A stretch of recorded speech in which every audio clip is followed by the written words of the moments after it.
Joining us now here in the CBS News Miami studio, our own Jim DeFede. And Jim, Ted Scouten broke down what happened in the court of law, but of course the former president predictably playing to the court of public opinion.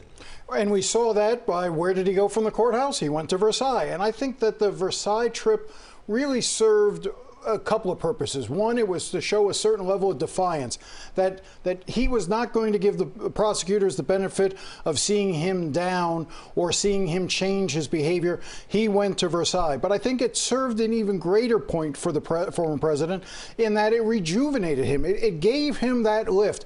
This is someone who feeds off the energy of the crowd. The adulation, the love that his supporters give him is critical to Donald Trump, and I think that after a hard couple of days since the indictment came down, being able to get and bask in that love and adulation and cult-like status is something that he really needed at that point. Yeah, and we saw that in his presence when he walked into the restaurant and sort of engaged the crowd. We have been on this live for hours from start to finish. So big picture, just tell us your biggest takeaway and any surprises. So, no, I don't think anything surprising happened. I do think that my biggest takeaway is, we talked about it towards the end of the coverage, was the notion that we're a country so divided, and that this case and the people's reactions to it only heighten those tensions that we see. Now, I am proud of the way Miami handled this. I think the Miami police and all the other law enforcement agencies did a great job. There was some questions going into it, whether or not they took it seriously, so we should give them credit. Absolutely. Also, the people of Miami, those who did turn out and protest, they did so peacefully. Yeah, some may have had questionable signage and other things, but it was good to see that sort of discussion, and even opposing sides arguing, at least in a maybe in a heated way, but not in a violent, in a somewhat civil way, and that's something I hope we could take away from. Yeah, for sure. What are the odds that this case, this arraignment, which happened in Miami, but that this case ends up being moved somewhere else? Well, so in the Southern District, you could either have the case here in Miami or you could have it in West Palm.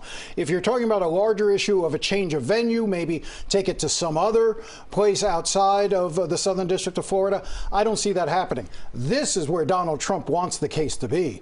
Donald Trump has a great deal of support in South Florida. The other option that prosecutors could have done was they could have brought this case in the District of Columbia. That is often where cases like this are found, because when you deal with national security issues and the National Security Agency and the National Archive, those are all headquartered in Washington. So you could have made the case that it should have been held in Washington. The fact that Jack Smith, the special counsel, decided to make the charges in South Florida should hearten Trump folks, because he's not trying to stack the deck. He could have had a jury pool that is probably 95% vehemently opposed to Donald Trump, and instead he has a jury pool that he's going to have to contend with when this case does eventually go to trial, of being heavily favored by Trump supporters.